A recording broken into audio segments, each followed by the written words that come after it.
কোন জায়গাটায় বলেন তো?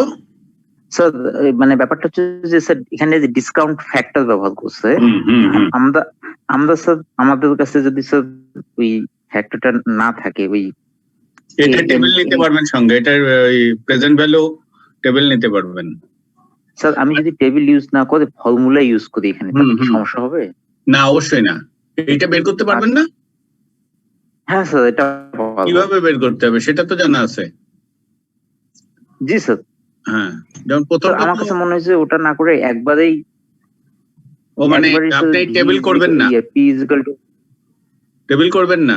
না স্যার, টেবিল না করে একবারে স্যার আমি ফর্মুলা বসাই করতে। একবারে ফর্মুলা বসাইলে আপনাকে প্লাস প্লাস, যেহেতু এখানে এই টাকার ফিগার গুলো একরকম না, টাকার ফিগার গুলো তো ভিন্ন ভিন্ন, তাই না? সেই জন্য এখানে ফর্মুলা বসাইতে পারবেন, এখানে 5টা প্লাস চিহ্ন দিতে হবে আর কি, 5টা এলিমেন্টকে প্লাস করতে হবে। প্রথমটা হবে -35 ডিভাইডেড বাই, এটা 1 হবে, -35 লিখলেই হবে, -35,000। তারপরে -10 ডিভাইডেড বাই 1, এটা কত পার্সেন্ট ছিল? 1 পয়েন্ট এত হোল টু দি পাওয়ার 1। তারপরে 2 এর ক্ষেত্রে, সেকেন্ড ইয়ারের ক্ষেত্রে +20 ডিভাইডেড বাই, এটা কত পার্সেন্ট ছিল? এটা 6%। একটা 6 একটা 8, আচ্ছা 6। তাহলে নিচে তাহলে এটা 20,000 divided by 1 plus 0.06 whole square plus 30,000 divided by 1 plus 0.06 whole to the power 3। তারপরে লাস্টেরটা 40,000 divided by 1.06 whole to the power 4। এই যে 40,000 বাদ দিয়ে যেটা থাকে 1/1.06 হোল টু দি পাওয়ার 4, এইটাই হচ্ছে এইটা। বুঝা গেল? তাহলে স্যার স্ক্রিনের উপরে একটা কি জানি উঠে আছে, এই যে ঠিক মতো দেখতে পাচ্ছি না। এই যে এগুলো ডিসকাউন্ট, দাঁড়ান আমার এখানটাই, ওটা তো স্লাইডের অংশ না তো নাকি? হ্যাঁ স্লাইডের অংশ না, ওই যে বাট ওটা দেখে তো কি করব? এখন ঠিক আছে, ঠিক হচ্ছে নাকি?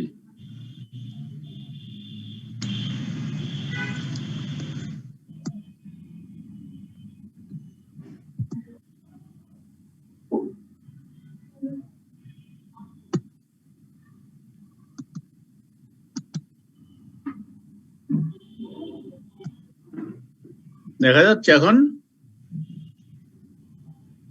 না স্যার, আগের মতোই আছে।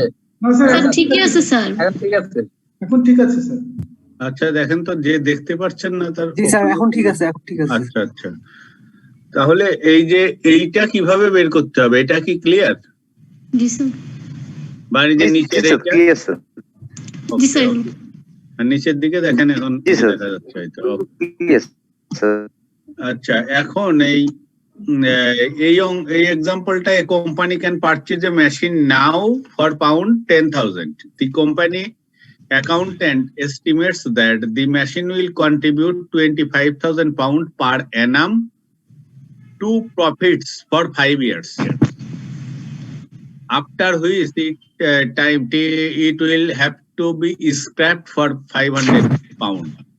Find the NPV of the machine if the interest rate for the period is assumed to be 5%. আচ্ছা, এই অঙ্কটা পড়ে দেখেন তো বোঝেন কিনা? জি স্যার। যে একটা মেশিন এখন আমি কিনবো 10,000 পাউন্ড দিয়ে, এইটা কিনলে পরে আমাকে প্রফিটে প্রত্যেক বছর 25,000 পাউন্ড করে আমাকে অ্যাড করবে পরপর 5 বছর। আর একদম শেষে গিয়ে এই মেশিনটা যখন স্ক্র্যাপ ভ্যালু, যখন বিক্রি করে ফেলে দেবো, তখন এটা 500 পাউন্ডে বিক্রি হবে। তাহলে প্রশ্নটা হচ্ছে যে এনপিভি কত? তাহলে দেখেন অঙ্কটা আসলে কি ঘটবে। প্রথমে আমি 10,000 pound cash outflow, that is cash is minus, negative, -10,000। তারপরে 2,500 করে 5টা ফিগার আসবে, এটা হলো পজিটিভ ক্যাশ ফ্লো আমি পাবো। একদম শেষে গিয়ে যে 500, এইটা ওই যে 5th ইয়ারে গিয়ে যখন বছর শেষ হবে, এই 500টাও তখন আমার ক্যাশ ইনফ্লো হবে, কারণ মেশিন স্ক্র্যাপ ভ্যালু মানে এটা বিক্রি করে দিয়ে আমি 500 পাউন্ড পাচ্ছি, এটাও ক্যাশ ইনফ্লো। তাহলে শেষ বছরে যায় এই 2500 পাচ্ছে, 500 পাচ্ছি, মোট 3000 পাবো। এই দেখেন এখানে দেওয়া আছে সেটা, ঠিক আছে। এখন কেউ যদি মনে করেন যে এটা ফর্মুলা বসাই করব, এটা কিন্তু করতে পারেন, কারণ এখানে কিন্তু এই যে 2500 করে ফিগার মিল আছে, কিন্তু ওই ঝামেলায় আমার মনে হয় যায় না, যেহেতু অঙ্কটা ছোট আছে। আপনি এইভাবে না পছন্দ করেন যে যোগ লেখে লেখে করতে পারেন, যেমন এনপিভি ইকুয়াল টু প্রথমেই দেবেন -10,000, এটা শেষে দিলেও হয়। তারপরে প্লাস 2500 ডিভাইডেড বাই ওইটা যেহেতু 5%, তাহলে 1.05 whole to the power 1। Sir আমরা তো 5 বছরের অ্যানুইটি দিয়ে তারপর করে তারপর লাস্টেরটাকে 500। কোনো সমস্যা নেই, কোনো সমস্যা নেই, করতে পারবেন, কিন্তু সেক্ষেত্রে এই 10,000কে তো আর অ্যানুইটি বা ওই যে লাস্টে যে 500 থাকলো সেটাকে আলাদা করতে হবে। হ্যাঁ, আলাদা করতে হবে। হ্যাঁ, সুতরাং যে যেভাবে বোঝেন সেইভাবে করবেন, সব দিক দিয়েই একই অ্যান্সার আসবে, ঠিক আছে। তাহলে এখানে এনপিবি আসে হচ্ছে 1217। এইটা কারোর কোনো প্রশ্ন আছে নাকি দেখেন তো? এই লাস্টে 3000 কিভাবে হলো এটা খেয়াল রাখতে হবে।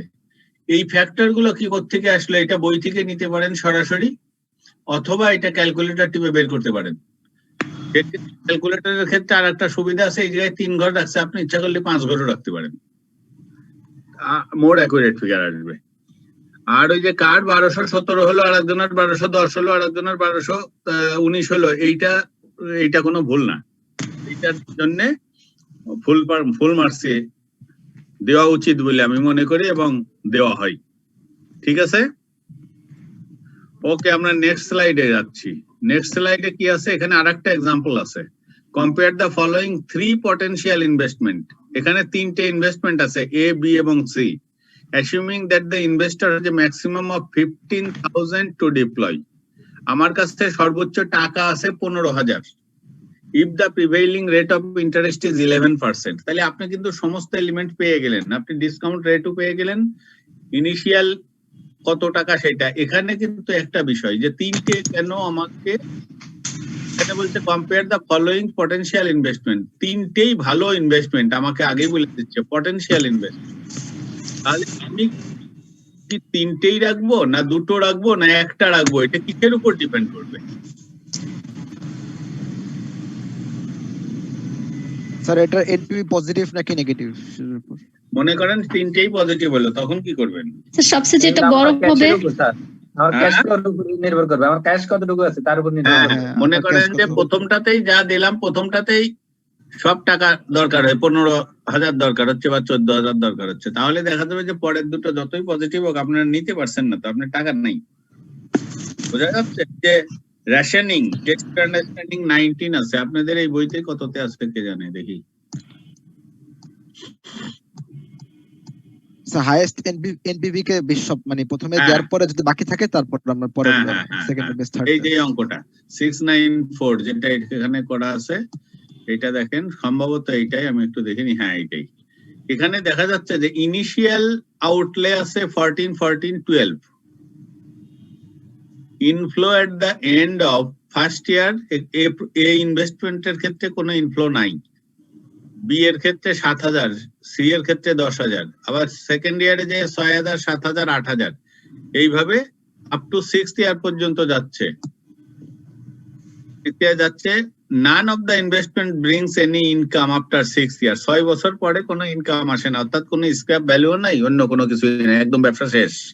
তাহলে এটা কিভাবে করবো, দেখেন এখানে 3টে, এখানে এ, বি, সি, ডিসকাউন্ট রেট সবগুলো, যেহেতু রেট অফ ইন্টারেস্ট সেম এবং টেনিউরও সেম, 6 বছর, লাইফও সেম, লাইফ স্প্যান, সেই জন্য ডিসকাউন্ট ফ্যাক্টর একটা দিয়েই আপনার সব কয়টাকে টেস্ট করতে পারবেন, সেই জন্য এটা একটা সুবিধা আছে। আর এতে ইন 1000 পাউন্ড, এটা ছিল 14,000, এটা আমার ক্যাশ আউটফ্লো, সেই জন্য ব্র্যাকেট দিয়ে নেগেটিভ চিহ্নিত করলাম, আর বাকিগুলো এখানে লিখলাম। এখন এই ফিগারটা পিভিটা পেলাম কিভাবে? পিভিটা পেলাম এই ডিসকাউন্ট রেটে, এই ডিসকাউন্ট ফ্যাক্টরের সাথে এইটা গুণ করে, এই 0.812 into 6 সমান এইটা, 0.731 into 8 সমান এইটা, এইভাবে 8টা পেয়ে গেলাম। বি এরটার ক্ষেত্রে এই যে ক্যাশ, বি এরটার ক্ষেত্রে আপনারা যারা যারা বললেন যে ফর্মুলা দিয়ে, এইটা ফর্মুলা দিয়ে একবারে বেরোয় আসবে, খুব সহজ আছে, সবই 7। আবার এইভাবেও করতে পারেন এক টেবিলে, সেক্ষেত্রে এই যে ডিসকাউন্ট ফ্যাক্টর এর সাথে 7 গুণ করলে এইটা হয়। এইভাবে সব কয়টা গুণ করেও এইটা হলো। আর লাস্ট ওয়ান ইজ সি, এখানে 10,008,555, এখানে ওই ডিসকাউন্ট ফ্যাক্টর গুলোর সাথে এই ক্যাশ ফ্লোটা গুণ করবেন, গুণ করলে এইটা পাওয়া গেল। সবগুলো যখন আমি যোগ বিয়োগ করলাম দেখা গেল প্রথমটা আসে 14.590 অর্থাৎ 14,590, দ্বিতীয়টা 15,913, তৃতীয়টা 16,096। আপনার কাছে সবচেয়ে অ্যাট্রাকটিভ কোনটা? সি। সি। তাহলে সি এর জন্য আপনার কত টাকা লাগবে? 12,000। 12,000। তার মানে আপনার কাছে আছে 15,000। হ্যাঁ 12,000। আপনার কিন্তু আচ্ছা 15 বা 16 যেটাই থাকো, ওই পাশে কি আছে দেখে নিন, এটা 15,000 আছে। সেক্ষেত্রে আপনার এই 12,000, তার মানে আপনাকে সি, এখানে কি লিখলো? All the investments are worthwhile since they have positive NPVs. Investment C cost the least initially and yet has the highest NPV, so is to be preferred. এইটাই সিটাই আপনি প্রিফার করবেন। আচ্ছা যদি দেখা যেত যে আপনার 30,000 টাকা আছে, তাহলে কি করতেন? সি এবং বি নিতেন স্যার। প্রথমে সি নিতাম, প্রথমে সি তারপরে বি, সি এবং বি নিতেন, এ নিতে পারতেন না। আর যদি অফুরন্ত টাকা থাকতো তিনটেই নিতেন, সমস্যা নেই, তাই তো? জি। অফুরন্ত means more than the total of this three figures, ঠিক আছে? তাহলে আমাদের বোঝা গেল যে এটা কিভাবে ইভ্যালুয়েট করতে হবে, এবং একই সঙ্গে যে আপনার যে ফান্ড রেশনিং বলে, যে আপনার কাছে লিমিটেড রিসোর্স বাট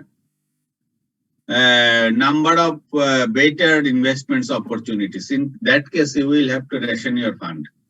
তা এইটা এইভাবে গেল আমাদের এনপিভির প্রবলেম। ওই পর্যন্তই মনে হয়। আমরা একটু দেখি এখানে কি লিখলাম। NPV is the true measure of an investment's profitability. Advantage গুলা কি কি? It provides the most acceptable investment. আপনাদের বলি যে এনপিভি ছাড়াও আরো অনেকগুলো কিন্তু টুলস আছে যেটা দিয়ে প্রজেক্ট বা ইনভেস্টমেন্ট ইভ্যালুয়েট করা হয়। যেমন আছে যে প্রথমেই আছে পে ব্যাক পিরিয়ড, এটা আমার মনে হয় আপনারা জানেন। পে ব্যাক পিরিয়ডে কোনো, এটা কিন্তু নন ডিসকাউন্টিং টেকনিক। নন ডিসকাউন্টিং মানে হচ্ছে যে এটা এইরকম প্রেজেন্ট ভ্যালু, ফিউচার ভ্যালু বা ফ্যাক্টর ইউজ করা হয় না, সরাসরি যোগ করা হয় যে আমি ইনিশিয়ালি এত টাকা ব্যবসায় খাটালাম, এই টাকা উঠে আসতে কয় বছর লাগবে, এইটা একটা। এরপরে আসে যেমন এই যে এনপিভি, এরপরে আসে আইআরআর, তারপরে আসে প্রফিটেবিলিটি ইন্ডেক্স। প্রফিটেবিলিটি ইন্ডেক্স আমি বলবো না, আমি এই দুটোর কথাই বলবো, এনপিভি এবং আইআরআর। এনপিভিটা হচ্ছে ফিনান্সিয়াল ম্যানেজমেন্টের দৃষ্টিকোণ থেকে হচ্ছে যে বেস্ট মেজার, মোস্ট অ্যাকসেপ্টেবল। আইআরআরও অ্যাকসেপ্টেবল, কিন্তু আইআরআর এর যদি দেখা যায় কোথাও যে আইআরআর এবং এনপিভি কন্ট্রাডিক্ট করছে, তাহলে you will have to accept NPV technique. এইটা কেন? এর কারণ একটা আমাদের ইসের পরে কিছুটা টাচ দেওয়া আছে, অথবা ফিনান্সিয়াল ম্যানেজমেন্টে দেখতে হবে বইতে। এইটা এনপিভির অ্যাডভান্টেজ গুলা কি কি? ফার্স্ট হচ্ছে যে এটা time value of Manike consider করে, যেহেতু এটা ডিসকাউন্টিং করে, প্রতিটা টাকাকে সে বিবেচনায় নেই। কনসিডারস অল ক্যাশ ফ্লো, এই যে প্রতিটা টাকাকে বিবেচনায় নেই, তার লাইফে যত ক্যাশ ইনফ্লো আউটফ্লো হবে। The discounting process facilitates measuring cash flows in terms of PV. Discounting present value মাধ্যমে cash flow কে measure করে। There is risk assumption facilities in this method. The higher discount rate for high risk projects and the vice versa. এটা discount রিস্কটাকে control করা হয় হচ্ছে discounting factor দিয়ে। It is consistent with the objective of maximizing the shareholders' wealth. আমাদের financial ম্যানেজমেন্টের দুটো objective থাকে, একটা হচ্ছে যে ওয়েলথ ম্যাক্সিমাইজেশন আর একটা প্রফিট ম্যাক্সিমাইজেশন। তা প্রফিট ওয়েলথ ম্যাক্সিমাইজেশনটাই আসলে মোর অ্যাকসেপ্টেবল বিবেচনা করা হয়, সেইটাই এনপিভির ক্ষেত্রে। এটা পরে এই কি জিনিস যাদের জানা নেই তারা একটু পরে জানবেন আর কি, যখন ফিনান্সিয়াল ম্যানেজমেন্টের কোর্স সাবজেক্টটা পড়বেন। এখন এই অ্যাডভান্টেজ গুলো আমরা দেখলাম। এরপরে আছে যে প্রবলেম বা ডিসঅ্যাডভান্টেজ গুলা কি আছে এখানে। এখানে estimation of the future interest rates becomes more and more speculative. যে ভবিষ্যতের জন্য তো আমি আজকে একটা ডিসকাউন্ট রেট ধরে নিয়ে ইভ্যালুয়েশনটা করছি, কিন্তু ভবিষ্যৎ is always uncertain, and for this reason এটাকে একটু নেগেটিভ হিসাবে বিবেচনা করা হয়, এটা স্পেকুলেশন এর মাধ্যমে আসে।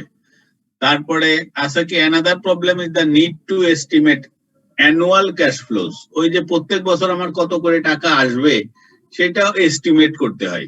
এটা ঠিকই আছে, এটা তো এস্টিমেট করতেই হবে, এবং সেই এস্টিমেশনেরও বিভিন্ন টেকনিক আমরা এর আগে শিখে আসছি ওই যে সেই ফোরকাস্টিং এর চ্যাপ্টারে।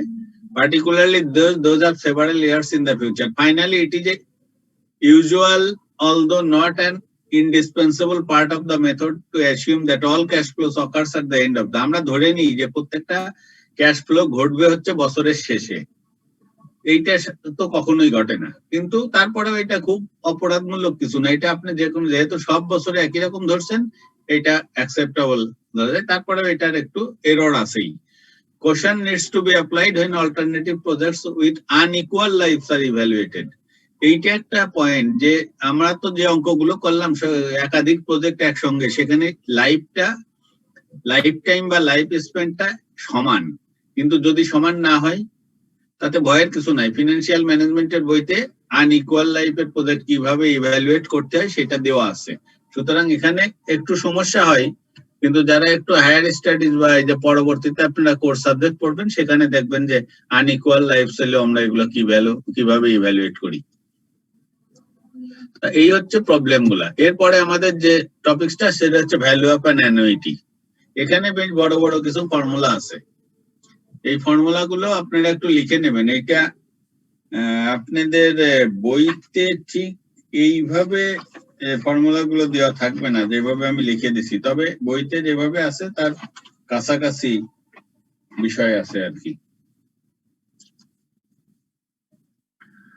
অ্যানুইটিটা যেটা আমি আগে এক্সপ্লেন করেছি, a series of receipts or payment of a fixed amount for a specified number of period years. যেমন আমাদের বিভিন্ন জায়গা থেকে আমরা লোন নিই, লোন নিলে আমাদেরকে পরবর্তীতে মাসে মাসে কিস্তি জমা দিতে হয়। সেই কিস্তির পরিমাণটা মান্থলি ইনস্টলমেন্টটা সাধারণত সমান হয় প্রত্যেক মাসে। এটা একটা অ্যানুইটি, ওর ভিতরে প্রিন্সিপাল এবং ইন্টারেস্ট দুটো কম্পোনেন্টই থাকে। তাহলে এই যে it is a pattern of cash flows that are equal in each year, the interval is generally a year, but it may be 6 months or a quarter or a month. এটা এক বছর হতে পারে, কোয়ার্টার, মান্থ, বিভিন্ন রকম হতে পারে, দৈনিকও হতে পারে। এটা যদি আপনি সেইভাবেই করেন, যেমন এনজিওরা তো সাপ্তাহিক করে। Mainly two types of annuities are there, compound value or terminal value. Terminal value হচ্ছে future value, যেটা আগেই আমি বলেছি, আর present value is the discounting value, that is the future cash flows are discounted to get the present cash flow or present value. এই দুই রকমই আর কি, terminal, ভবিষ্যৎ এবং বর্তমান। আমরা একটু এরপরের স্লাইডটা দেখি যে দুটো ফর্মুলা আপনারা একটু দেখেন। টার্মিনাল ভ্যালুর ফর্মুলা এটা একটু লিখে নেন, আপনারা খাতায় লিখে নেন। যদিও স্লাইড যদি আমি দিছে কিনা আমার খেয়াল নেই, যদি নাও দিয়ে থাকি দুটো ফর্মুলা লিখে নেন। Okay sir.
স্যার প্রথম ফর্মুলাটা স্যার অ্যানুইটির ফর্মুলা।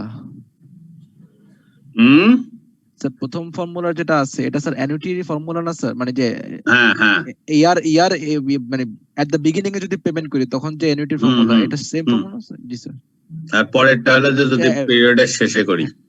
আচ্ছা, হ্যাঁ এইটাকে একটা নাম আছে, সেটা আপনাদের স্যার প্রেজেন্ট একটা হচ্ছে অ্যানুইটি ডিউ, একটা হচ্ছে অ্যানুইটি। হ্যাঁ, একটা অ্যানুইটি ডিউ, একটা ইমিডিয়েট হচ্ছে স্যার হচ্ছে যদি ইয়াতে দেয়, বিগিনিং এ দেয়।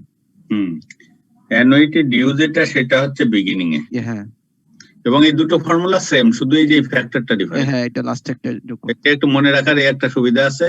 এখন আপনাদের বইতে কোনটা করা আছে? বইতে মনে হয় উপরেরটা নাই। স্যার বইয়ে যাই না স্যার, বাট আমরা ইউজুয়ালি করি যে এই উপরেরটা আলাদা করা, ওই যে 1+ আর ওটা একটু বাইরে করা, আর এটাও আলাদা করা থাকে, শুধু এই মাঝখানের পোরশনটা একসাথে থাকে। আচ্ছা, আমরা দেখবো, আমরা কিছু এক্সাম্পল দেখলেই বুঝতে পারবো। যেমন ধরেন যে আপনি যদি একটা লোন করে ওই যে ফ্রিজ কিনতে যান বা টিভি কিনতে যান, ওখানে বলে কি যে আগে একটা ডাউন পেমেন্ট দেন, তারপর আপনার সামনের মাসের 1 তারিখ থেকে কিস্তি দিবেন। আবার যদি আপনি একটা ডিপিএস বা একটা ডিপোজিট স্কিম করতে যান ব্যাংকে, যে আমি মাসে মাসে কত টাকা দিলে, যেমন সোনালী ব্যাংকে এখনো আছে এটা মিলিয়নিয়ার স্কিম বলে। অর্থাৎ আপনি 15 বছর বা 10 বছর বা 20 বছর, এটা আপনার পছন্দের উপর ডিপেন্ড করবে, ওই অনুযায়ী কিস্তিও চেঞ্জ হবে। যদি আপনি যে বলেন যে আমি 15 বছর পরে 10 লক্ষ টাকা পেতে চাই, তাহলে পরে আমি মাসে মাসে কত করে দেবো, ওই স্কিমটা আমি খুলতে চাই, তারা হয়তো বলে দেবে যে 3200 টাকা করে দিবেন সাপোজ। এটা কত সেটা আমি জানি না। সেইটা যদি হয়, তাহলে ওই আপনি যখন খুলবেন তখনই কিন্তু টাকাটা ডিপোজিট করলেন করে, তারপরে ঠিক 1 মাস পর পর আপনি ওই টাকাটা 15 বছর বা 180টা ইনস্টলমেন্ট দিবেন। দিলে পরে ঠিক 180 ইনস্টলমেন্ট পরে লাস্ট যে ইনস্টলমেন্ট দেবেন তার 1 মাস পরে গিয়ে আপনি ওই 10 লক্ষ টাকা পাবেন সুদে আসলে। এইটা হচ্ছে ওই যে প্রথমে, তখন এই ফর্মুলাটা আমরা ইউজ করব যে কত হবে। আর যদি দেখা যায় যে লোন নিই আমি, যেমন আমি বাড়ি তৈরি করার জন্য ব্যাংক থেকে লোন নিলাম বা গাড়ি কেনার জন্য লোন নিলাম, তখন আমাকে কি বলবে যে ঠিক আছে আপনার এই যে লোন দিয়ে দিলাম, আপনার অ্যাকাউন্টে টাকা চলে গেল, ঠিক 30 দিন পর থেকে মাসের 1 তারিখ থেকে আপনি এত টাকা করে ইনস্টলমেন্ট দেবেন। এটা ডিপেন্ড করবে মেয়াদের উপরে যে কতটা ইনস্টলমেন্ট দিতে হবে। তখন আমরা এই যে এই ফর্মুলাটা ইউজ করব, যেহেতু এটা ওই 1 মাস পর থেকে আমাকে, তার মানে আগে সুদ চার্জ হচ্ছে, তারপরে কিন্তু আমার কাছে টাকা নিচ্ছে। তা এই দুটো ফর্মুলা একটু খেয়াল রাখেন। প্রথমটাকে বলা হয় অ্যানুইটি ডিউ, আর দ্বিতীয়টাকে বলা হয় ইমিডিয়েট অ্যানুইটি। এই যে একটু কনফিউশনের বিষয় আছে। ইমিডিয়েট মানে আমরা জানি যে এক্ষুনি, কিন্তু এটা কিন্তু দেখেন লেখা আছে উল্টা, এই যে এন্ড অফ ইন্টারভেল, ঠিক আছে। আর এই যে first date of the interval, এটাকে বলা হয় অ্যানুইটি ডিউ। তবে আপনাদের বইতে মনে হয় এই আলাপগুলো আছে কি না, মনে হয় নাই। যার ফলে এটা খুব সিরিয়াসলি নিয়েন না। আমি একটা ফর্মুলাতেই আসবে সেটা আমি, এই যেমন এই যে এখানে দেখেন, এখানে কি বলছে, ডিপোজিটর ডিপোজিটস, এই অঙ্কটা নিজে আমি বানাই দিছি এই কারণে যে একসময় কিন্তু আমাদের সরকারি ব্যাংকগুলোতে এই ধরনের একটা ডিপোজিট স্কিম দিয়েছিল। সেখানে বলা ছিল যে আপনি যদি প্রতি মাসে 100 টাকা করে জমা দেন, এই যা 500 ধরা আছে 5 গুণ, তাহলে পরে এবং at the first day of each month for next 10 years the interest rate is 15%, what is the amount will be after 10 years?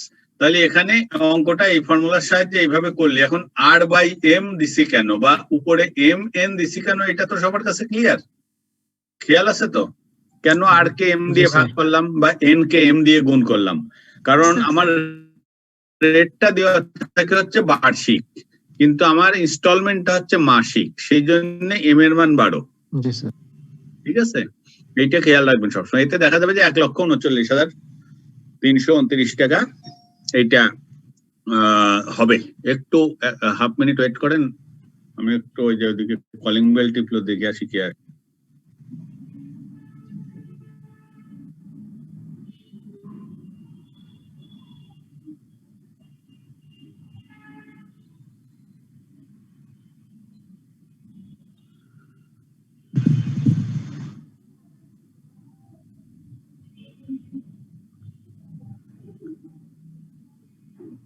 আচ্ছা, আমাদের ক্লাস আর কয়দিন চলতে পারে, কেউ কি বলতে পারবেন?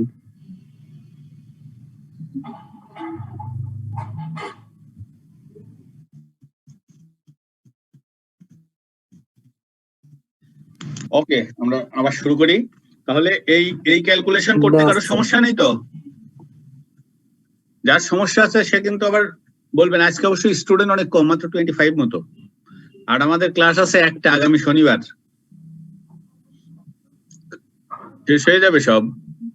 কারণ ওই এক্সেল শিট এগুলো আপনারা যেটুকু জানেন বাকিটা আমি সামান্য দেখিয়ে দেবো, আর ওই বিশেষ করে প্রবলেম যেগুলো আসে পরীক্ষায় ওগুলো কিভাবে সলভ করবেন সেইটা একটু দেখিয়ে দেবো। খুব কঠিন কিছু আসে না, সহজ জিনিস, অথচ বেশি সহজ করলে আবার অনেকে পারে না, ওই জন্যই সে সমস্যাটা। তা এইটাই গেল। এরপরে আমরা আর একটা অঙ্ক দেখি, এইটাও ঠিক একই অঙ্ক, কিন্তু এখানে বলছে লাস্ট ডেটে। লাস্ট ডেটে দেওয়ার কারণে ফর্মুলাটার ওই ফ্যাক্টরটা বাদ গেল, হয়ে গেল কত? 1,37,609। তাহলে আগেরটাই ছিল 1,39,000, এবার হয়ে গেল 1,37,000। এই হচ্ছে এই যে ডিফারেন্সটা, ওই যে একটা ফ্যাক্টরের ডিফারেন্স শুধু। এইটাকে ওই যে 1 প্লাস 0.15/12 এইটা দিয়ে গুণ দেন, দেখবেন ওই যে 1,39,000 এত হয়ে গেছে। এইটা দুটো পদ্ধতিতেই অঙ্কটা দেখানো আছে, একটা হলো ফার্স্ট ডেটে জমা পড়ে বিগিনিং এ, একটা হচ্ছে লাস্ট ডেটে। এখানে আর একটা, এটা হচ্ছে এর আগে যেটা করলেন এটা হলো ফিউচার ভ্যালু বের করলাম, এবার আসলে হচ্ছে প্রেজেন্ট ভ্যালু মানে future.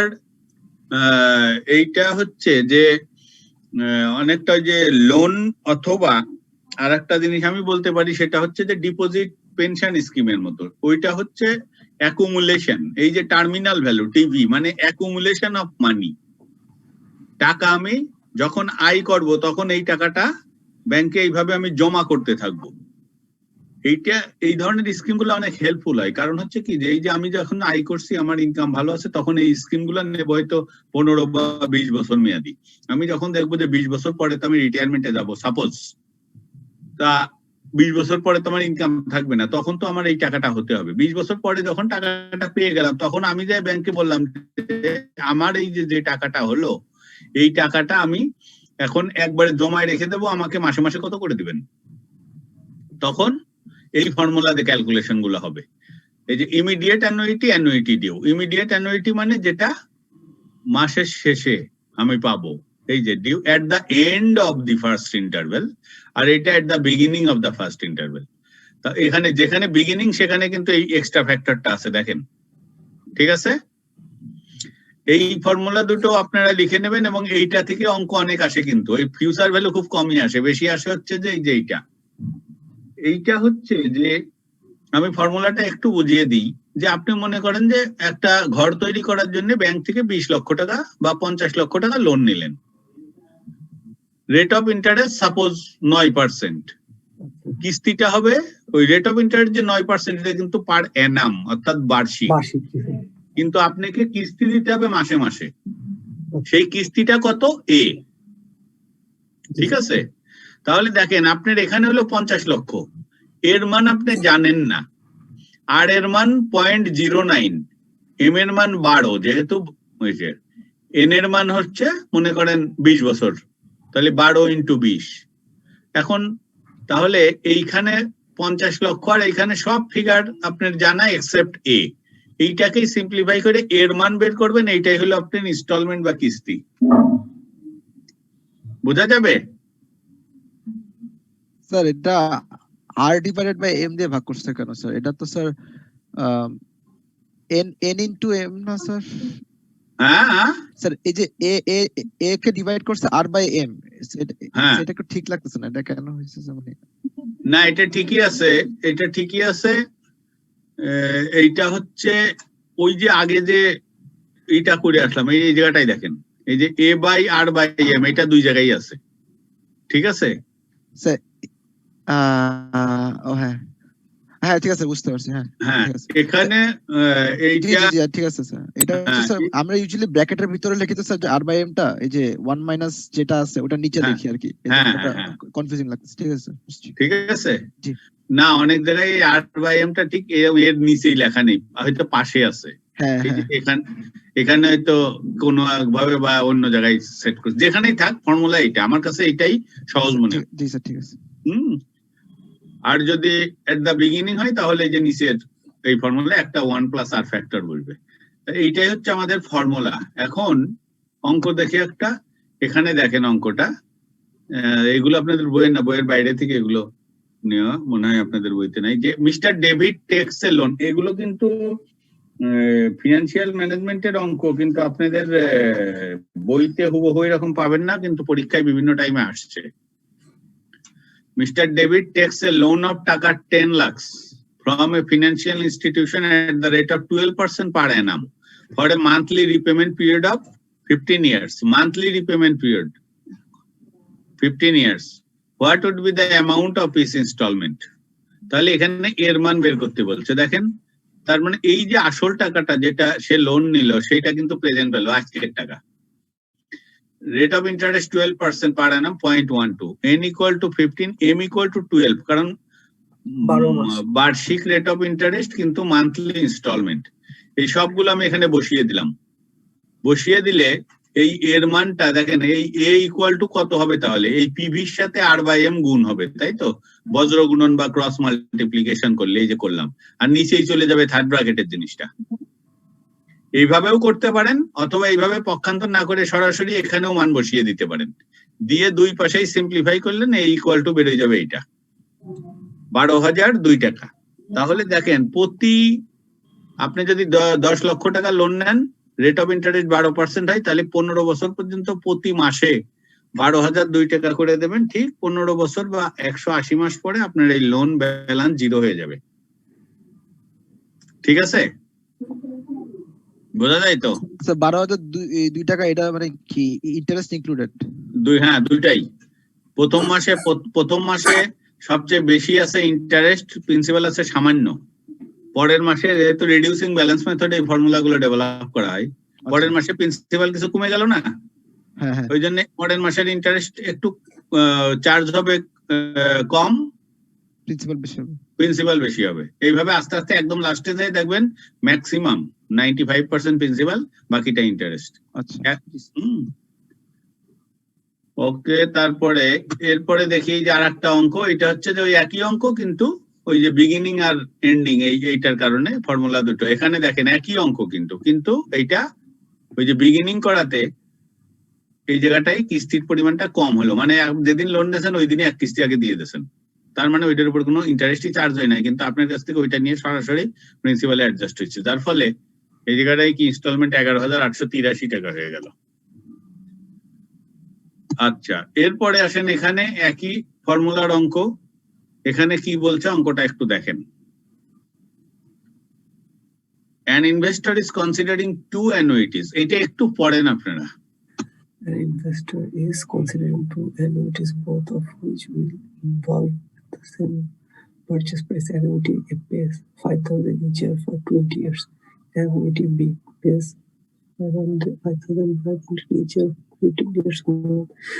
Start payment 1 year after purchase, and neither is affected by the death of the investor. That's constant interest of 8%, which is better. That's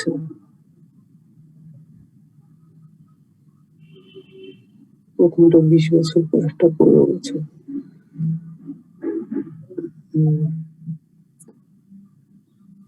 sir দুটার ইন্টারেস্ট রেটই 8% না স্যার?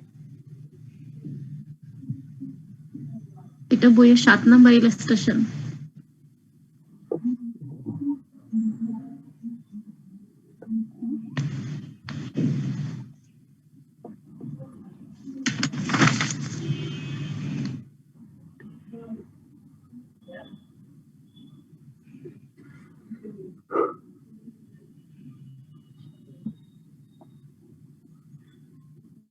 আপনার কথা কিন্তু শোনা যাচ্ছে না। ঠিক আছে, জি স্যার। আচ্ছা, এই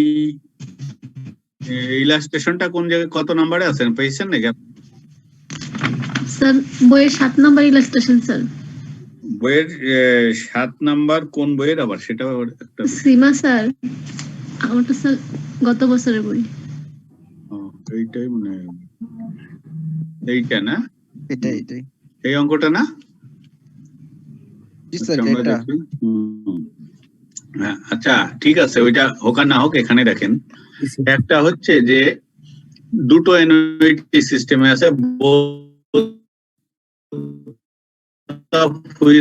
হচ্ছে কি প্রতি বছরে 5,000 টাকা করে দিচ্ছে 20 বছরের জন্য, আর বি দিচ্ছে কি 5,500 টাকা করে 15 বছরের জন্য।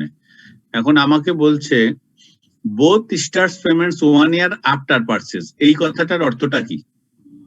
মানে 1 বছর ক্রয়ের 1 1 বছর বছর পর থেকে শুরু হয়, তার মানে হচ্ছে at ওই the যে- end of হ্যাঁ, ওই যে আপনার দুটো মেথড আছে না, immediate and annuity due, ji sir. এটা হচ্ছে যে ইমিডিয়েট অ্যানুইটি হবে যেহেতু আফটার। আচ্ছা, ইমিডিয়েট অ্যানুইটির ক্ষেত্রে ফ্যাক্টরটা আসবে না। জি sir. Neither is affected by the death of the investor, assuming a constant rate of 8%. তাহলে এটা করেন PV equal to এই যে কিস্তি যেটা 5000 divided by R by M ছিল, যেহেতু এটা বছরের সেই জন্য M আর না, M এর মান 1.08, 1 minus 1 by 1 plus 0.08 whole to the power M into N, M যেহেতু 1 তাহলে N এর মান 20 থাকলো, এটা সিম্পলিফাই করলে হলো 49000 প্লাস, আর এটা আসলো 47000 প্লাস। তাহলে from the viewpoint of PVs, therefore annuity A is the better choice. আসলে যে জিনিসটা এখানে ঘটছে যে আপনার এটা কোনটা আপনার কাছে বেটার চয়েস হবে, দেখা যাচ্ছে যেটার প্রেজেন্ট ভ্যালু বেশি হবে সেটা, প্রেজেন্ট ভ্যালু হচ্ছে এরটা, ঠিক আছে? আচ্ছা, এরপরে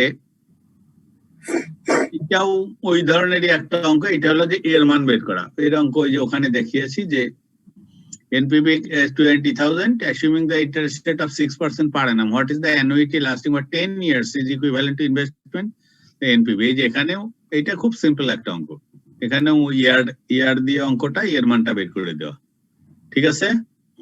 এরপরে দেখেন এটা কি আছে, ওই আগের অঙ্কের মতোই। অঙ্কটা কি বলছে?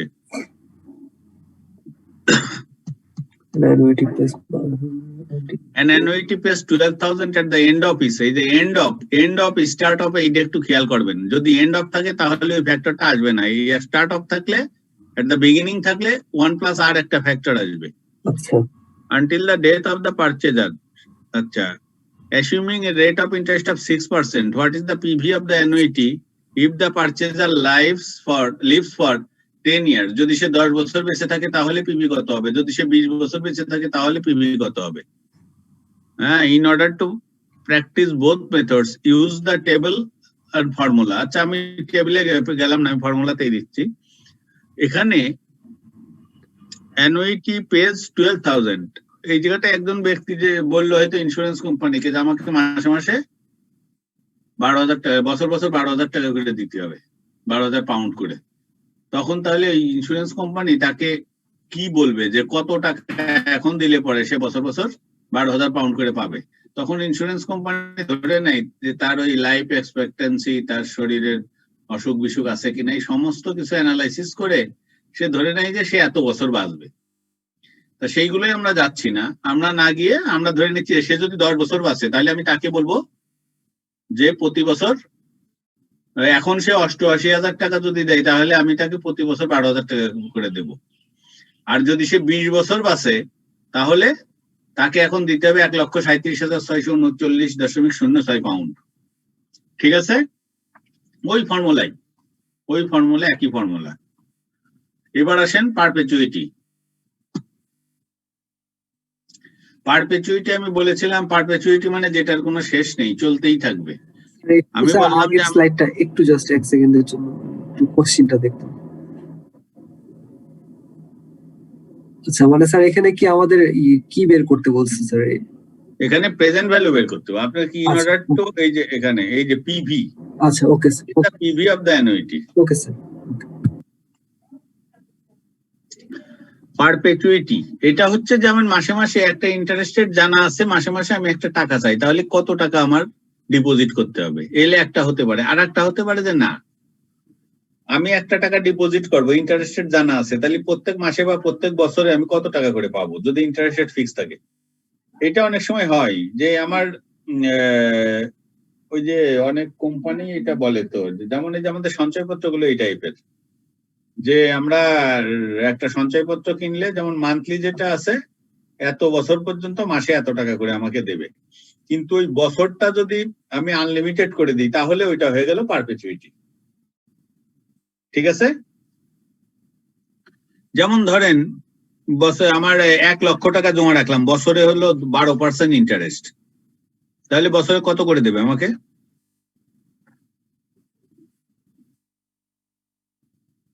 কেউ বলতে পারেন?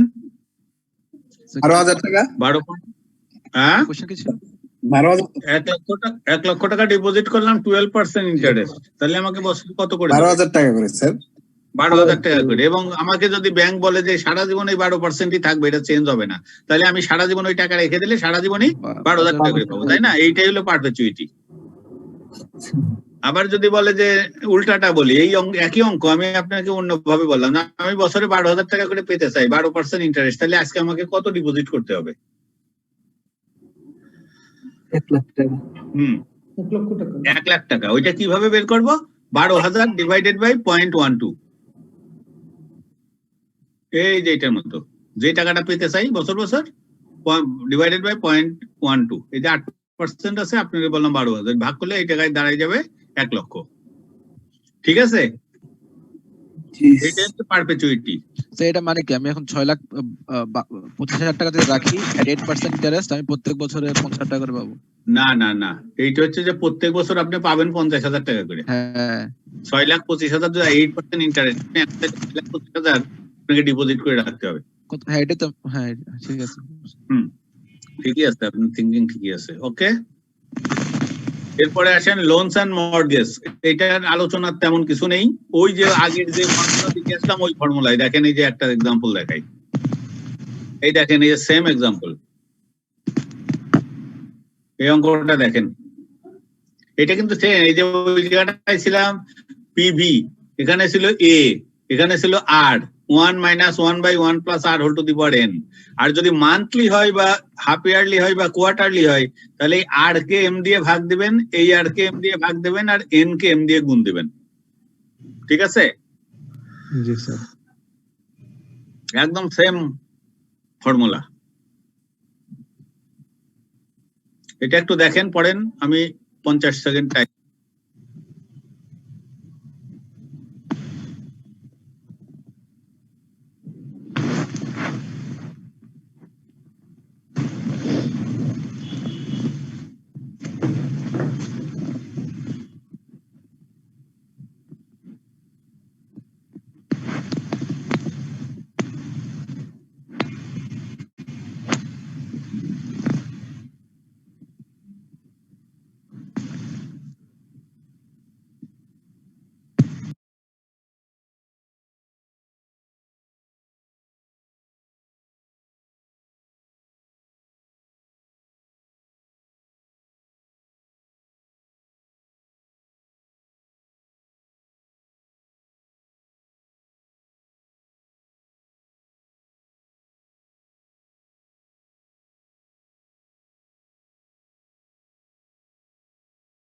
ওকে, এটা তাহলে দেখেন, এ 30,000 পাউন্ড মর্টগেজ। মর্টগেজ মানে হচ্ছে লোন, বাড়ি করার জন্য যেগুলো নেওয়া হয় সেগুলোকে সাধারণত মর্টগেজ বলা হয়। 30,000 mortgage is taken out on a property at a rate of 12% over 25 years, 25 বছর মেয়াদি। What will be the gross yearly repayment? আমি 30,000 পাউন্ড নিলাম 25 বছরের জন্য, 12% ইন্টারেস্ট যদি হয়, তাহলে বছর বছর আমাকে কত করে পে করতে হবে, সেইটাই এখানে দেশে। যে আমি নিচ্ছি 30,000, এম হচ্ছে প্রেজেন্ট ভ্যালু, ওই যে আগের ফর্মুলা, এই যে 30,000। পি হচ্ছে ইনস্টলমেন্ট পেমেন্ট, পি। আর হচ্ছে রেট অফ ইন্টারেস্ট 12%, 0.12। তারপরে এইভাবে বসিয়ে, এন হচ্ছে 25 ইয়ার্স, পি এর মান বেরোয় 3,825, অর্থাৎ আমাকে 3,825 পাউন্ড করে প্রত্যেক বছর পরিশোধ করতে হবে।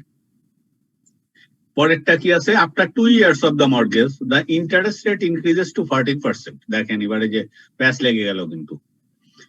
এবার বলছে যে এই যে আপনি 25 বছরের জন্য তো নিলেন, 2 বছর পরে বললো যে না, ইন্টারেস্ট রেটটা 12% থাকবে না, এটা 14%, তাহলে নতুন কিস্তি কত হবে? এখন ওই যে 2 বছরে কি ঘটনা ঘটছে? 2 বছরে আপনি কিস্তি দিলেন এত গুণ 2, অর্থাৎ 7650, তাই না? তা প্রথম বছর যেটা দিলেন, প্রথমে হয় কি, আপনি 30,000 পাউন্ড নিলেন, 12%-এ 1 বছরের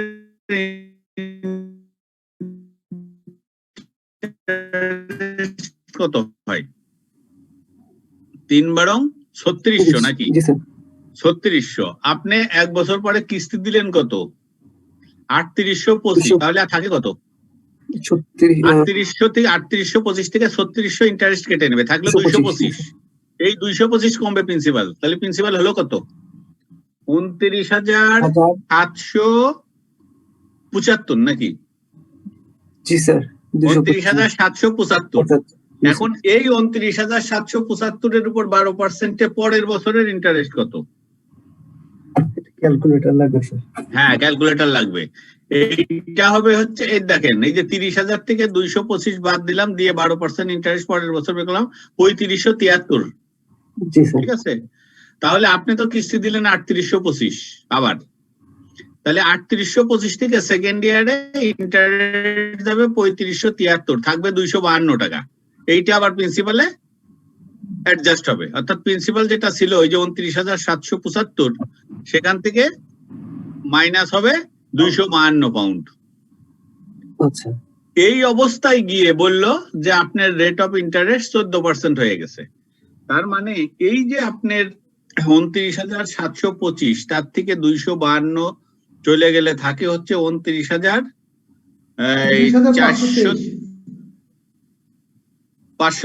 29,523। এইটা হচ্ছে আপনার পরবর্তী, ওই যে 2 বছর বাদ দিলে আরো 23 বছর থাকে, ওই 23 বছরের ইনিশিয়াল লোন। বোঝা যায়? এই 23, যে 29,523 বললেন যিনি, 29,523 আবার এখানে বসাবেন এই ফর্মুলাই। ঠিক আছে, বোঝা যায়? নতুন কিস্তি আমি জানি না, এটা মনে করেন P1, ইন্টারেস্ট রেট 0.12 না 0.14, আর এন এর জায়গা 25 না, এখন কমে 23 হয়ে গেছে। তাহলে পি এর আরেকটা মান বেরোবে, সেটা কত? এই যে দেখেন, 4,346 টাকা 70 পয়সা। এবার বলেন বুঝতে পারলেন কিনা সব?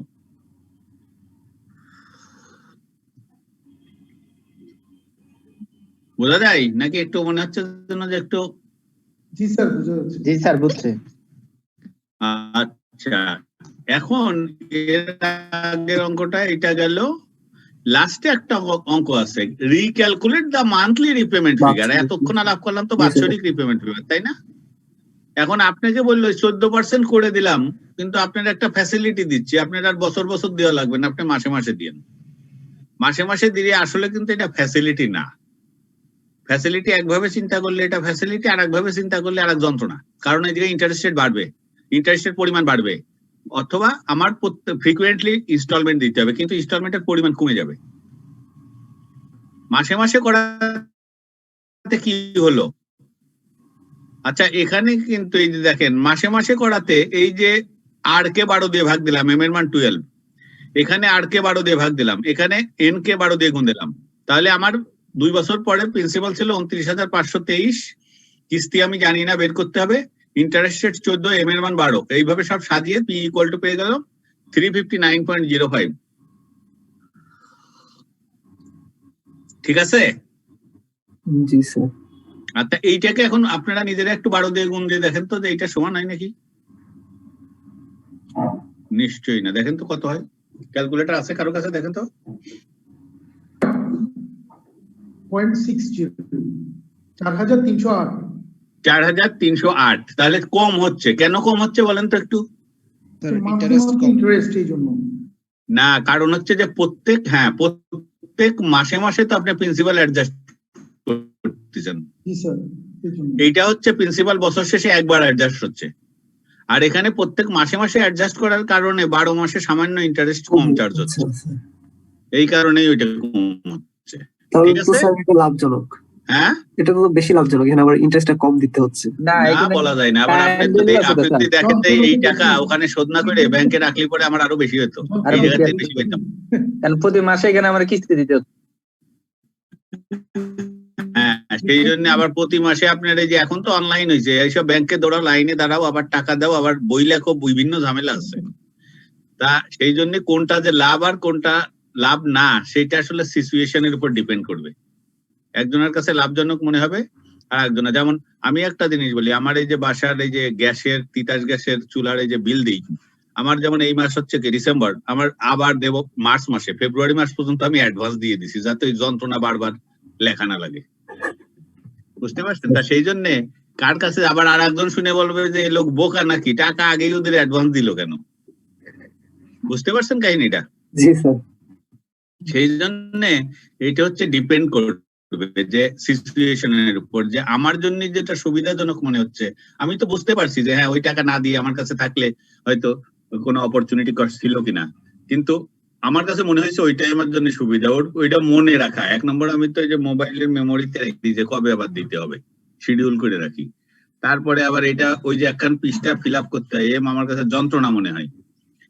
তারপরে ওই টাইমে আবার এই যে মাসে মাসে আবার এই টাকা দিয়ে ব্যাংকে পাঠানো বা নিজে যাওয়া, এইরকম সব বিষয় জড়িত থাকে, সেই জন্য মনে করি যে দিয়ে দেয়। এই জন্যই ওই যে মাসে মাসে দেওয়া, আবার এমনও আছে অনেকে আছে যে মাসে মাসে দিতে বলে ঠিকই, সে আরো ঘন ঘন দেয়, বিশেষ করে হাউস বিল্ডিং লোনের ক্ষেত্রে এটা হয়, যেটা সরকারি প্রতিষ্ঠানের আছে। তাহলে ঠিক আছে, আমরা এর পরের অঙ্কটাই যাই। এখানে দেখেন ওই একটা প্রপার্টি মর্টগেজের অঙ্ক পড়েন। Property mortgage over এটা কি আপনাদের 8% per annum একটু দেখেন তো। what the annual repayment after 5 years the rate reduced to 7.5%. What are the reduced? আচ্ছা, এটা দেখেন যে property mortgage over 20 years at a rate of 8% per annum. If the mortgage is 70,000, what are the annual repayment? Annual চাচ্ছে, তার মানে আপনার ওই MR লাগবে না। If after 5 years the rate is reduced to 7.5%, to what is the annual repayment? এর আগের অঙ্কটা ছিল 2 years, সেই জন্য ক্যালকুলেশনটা একটু ছোট ছিল। এবার 5 বছর, মানে এই জন্যই এতগুলো ক্যালকুলেশন আসছে। তবে ভয়ের কিছু কারণ নেই। প্রথমে আপনি ধরেন যে এই পর্যন্ত অঙ্কটা, এই যে প্রথম জিজ্ঞাসা চিহ্ন যে কিস্তি কত হবে, তাহলে এই 70,000 ইকুয়াল টু উপরে পি এর মান জানা নেই, আর এর মান হচ্ছে 8%, তারপরে এখানে 8, এখানে এন এর মান 20, পি এর মান বেড়ে গেল 7,129 টাকা 66 পয়সা। এইটুকু বুঝলেন তো?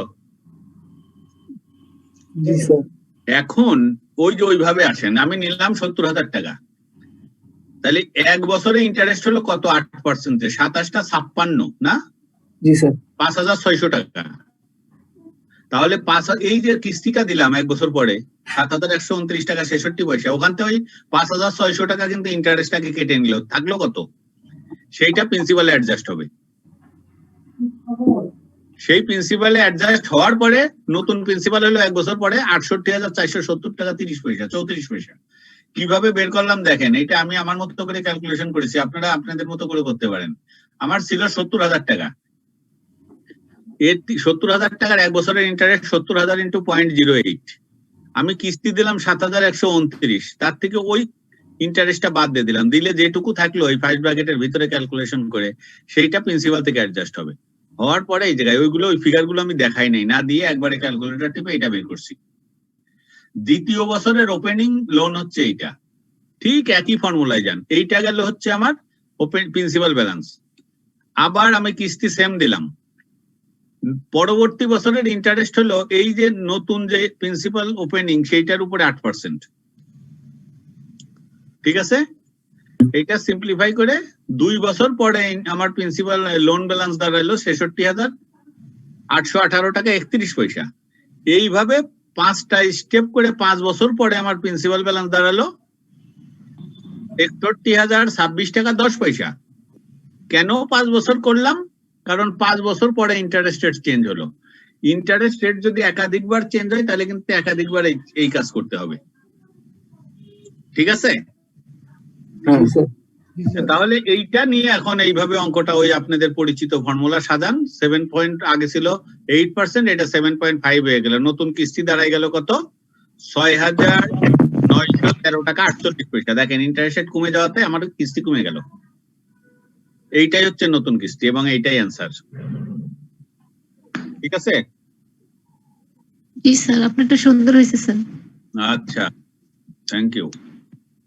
এরপরে আমাদের তাহলে মর্টগেজের অঙ্ক এই পর্যন্তই শেষ। The last topic is internal rate of return. তারপরে মনে হয় একটা ছোট্ট জিনিস আছে, ইন্টারনাল রেট অফ রিটার্ন আজকে মনে হয় একটু এখনো কথা বলতেছি তাই না? জি স্যার, এর কারণটা তো নিশ্চয়ই বুঝতে স্লাইড আজকে শেষ করতে হবে। হ্যাঁ হ্যাঁ, তবে সবই কিন্তু এক্সাম্পল, সেই জন্য আপনারা ওই মূল ওই যে ফর্মুলা যেটা, আর ফর্মুলাটা বলতে বুঝে নেবেন আর কি ফর্মুলাটা, ব্যাস, তাহলে যে কোনো অঙ্ক দেন চলে আসবে অ্যান্সার। ঠিক আছে, তো এখন ইন্টারনাল রেট অফ রিটার্নটা দেখেন। আমরা এনপিভি তে দেখেছি যে পজিটিভ এনপিভি হইলে ওই প্রজেক্ট আমার জন্য নেওয়া উচিত, অ্যাকসেপ্টেবল। যদি জিরো এনপিভি হয় তখন কি হবে? তখন আমি একটা মানে সমস্যায় পড়বো, নেব কি নেব না। এখানে একটা কথা আমি বলে দিই, এটা ম্যাথমেটিক্স অফ ফিনান্সের চ্যাপ্টার। আমরা সাধারণত ফিনান্সিয়াল অ্যানালাইসিস করি প্রজেক্টের অ্যাকসেপ্টেবিলিটি চেক করার জন্য, প্রসপেক্টিভ প্রজেক্টের। এইটাকে ফিনান্সিয়াল ভায়াবিলিটি টেস্ট বলা হয়, আর একটা আছে ইকোনমিক ভায়াবিলিটি টেস্ট।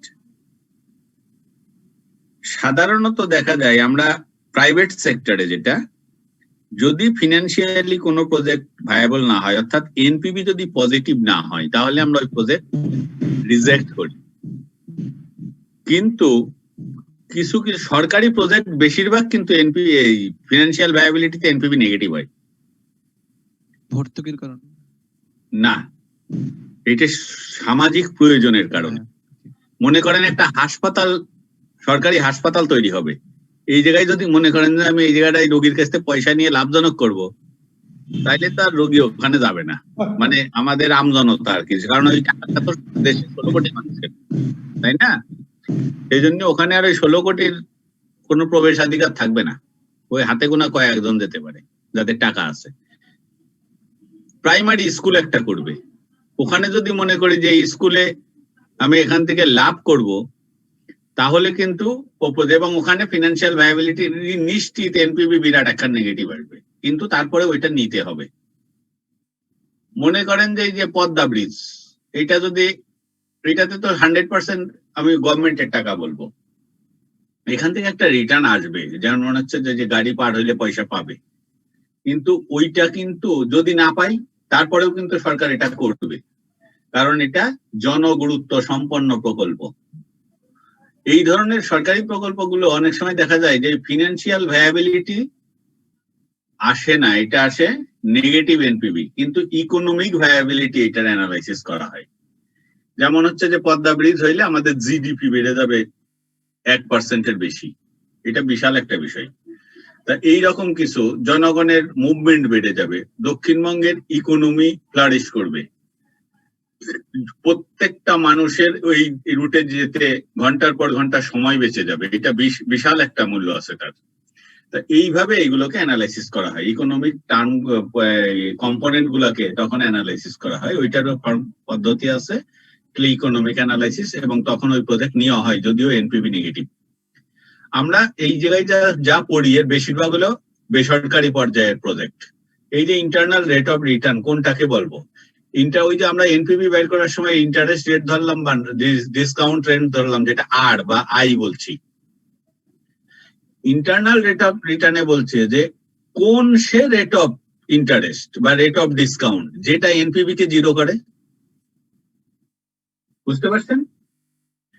এই যে আপনার যে ফর্মুলাগুলো আপনি ব্যবহার করে আসলেন, আমরা যদি একটু ব্যাকে যাই, মনে করেন এই ফর্মুলাটাই, এইটা হলো মনে করেন পিভি, আর এনপিভি হচ্ছে এটা থেকে ইনিশিয়াল কস্ট বাদ দিলে, দুই পাশে যদি আমি তাহলে এই যে আর এর মান যেটা এখানে 14%, আমি ওখানে করব কি এই 14% এই আর এর মানটাই আননোন, আর সব নোন। তাহলে কোন সে আর এর মান যেটা এনপিভি কে জিরো করে, সেইটাই হচ্ছে আইআরআর। তাহলে আইআরআর হচ্ছে the internal rate of return can be defined as the rate which equates the present value of the cash inflows with the present value of the cash outflows.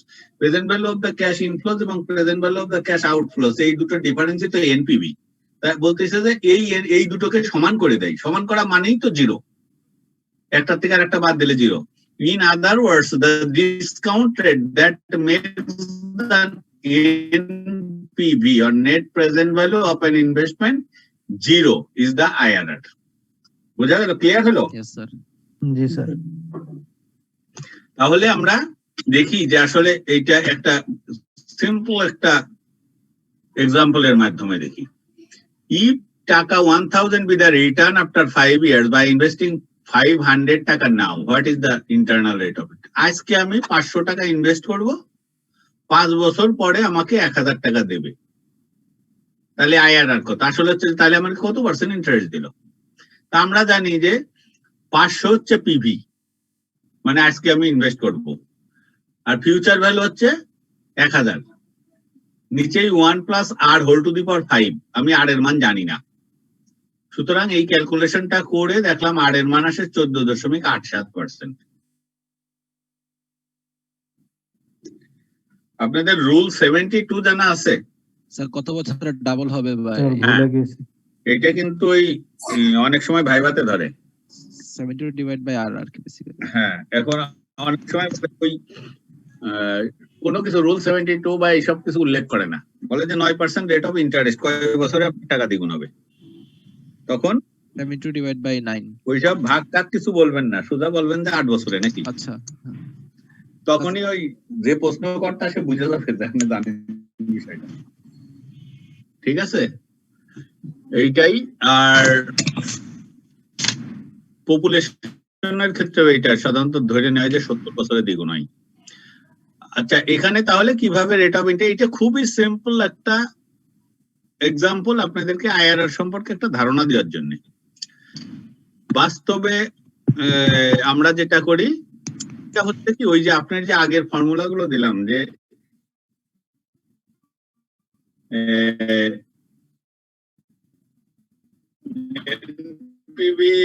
বছরের হয়, 20 বছরের হয়, তাহলে তো আর এর 20টা নিচে কি আসবে? প্রথমটা আসবে এই C1/1 plus r whole to the power 0, দ্বিতীয়টাই আসবে C2/1 plus r whole to the power 1, তৃতীয়টাই আসবে C3/1 plus r whole square.